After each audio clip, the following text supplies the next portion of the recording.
So when we were talking ahead of today's conversation, Joe, we talked about, you introduced me to this intersectionality word. So what part does intersectionality play in leadership development? And maybe for our guests, you can kind of help them to understand what intersectionality means. Absolutely. So I think intersectionality is a word that has been identified as quite a buzz phrase in the diversity and inclusion world at the moment.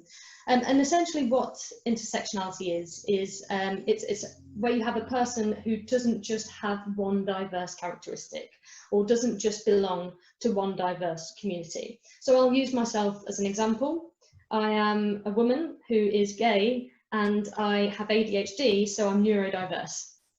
So I have three characteristics, if you will. And so it's for those people in your business.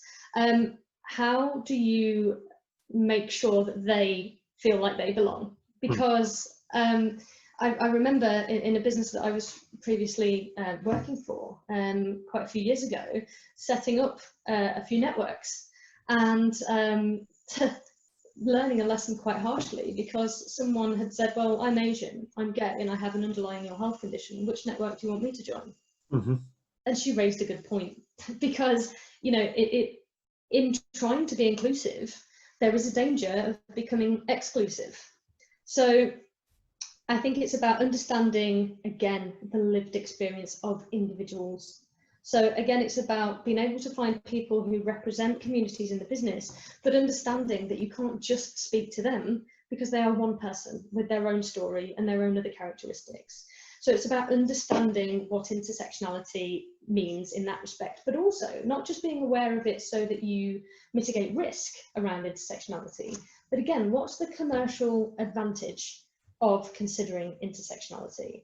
So again, if, for example, at the moment people are looking to adapt their diversity and inclusion strategy around some of the advancements in the Black Lives Matter movement, don't just think about one characteristic. You know, you need to be able to think, what about women of colour? What about people who also have belong to the LGBT community or have a mental health condition or belong to a certain faith? So again, if you are looking at developing networks or representatives in the business and there is a level of synergy between them and they're well connected to communications, to L&D, to HR, and they have a pathway to senior leadership, often all of this will begin to happen organically when you have that level of structure and understanding. But yes, into intersectionality and leadership development, I would say certainly when I was doing a lot in leadership development, and certainly when I was doing one-to-one coaching, one of the things that I found, which I'm sure many of you have, is one of the biggest barriers is imposter syndrome.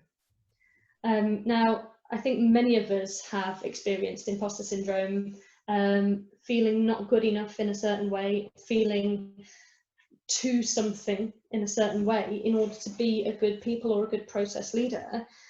So then add into the mix that you belong to a certain community or you have a characteristic that may well be underrepresented in your organisation and in your sector. That is just going to spark those I'm not good enough demons, as I call them. So what can we do around coaching and around development to be able to allow people to see that them and everything that they are can be part of a positive leadership team as well, that you can be a good leader, and that you can overcome certain issues with confidence, and that you can actually go and talk to people who don't necessarily belong to that community as well.